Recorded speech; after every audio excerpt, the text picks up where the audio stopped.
रक्षा हम गीत सुनाने जा रही हूँ। आप लोग मेरे चैनल को लाइक करें, सब्सक्राइब करें, कमेंट करें।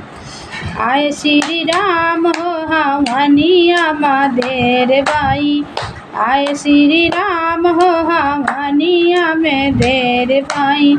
रामा जी आई गैले, लक्ष्मण जी आई गैले, रामा जी आई गैले, लक्ष्मण जी आई गैले।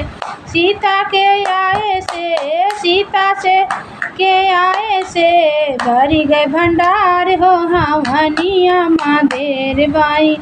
आए श्री राम हो हवनिया में देर बाई, आए श्री राम हो हवनिया में देर बाई। ब्रह्मा जी आई गैले, विष्णु जी आई गैले, ब्रह्मा आई गैले, विष्णु जी आई गैले। लक्ष्मी के आए से, लक्ष्मी के आए से भर गए भंडार हो हवनिया में देर बाई। आए श्री राम हो हवनिया में देर बाई, आए श्री राम हो हवनिया में देर बाई।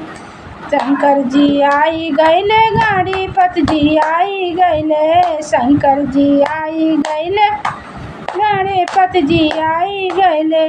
गौरा के आए से, गौरा के आए से भर गए भंडार हो हवनिया में देर बाई।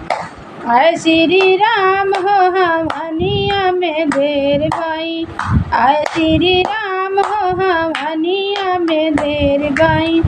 कृष्णा जी आई गैले, कान्हा जी आई गैले, कृष्णा जी आई गए, कान्हा भी आई गए। हे कृष्णा भी आई गए, कान्हा भी आई गए। राधा के आए से, राधा के आए से भर गए भंडार हो हवनिया में देर बाई। आए श्री राम हो हवनिया में देर बाई।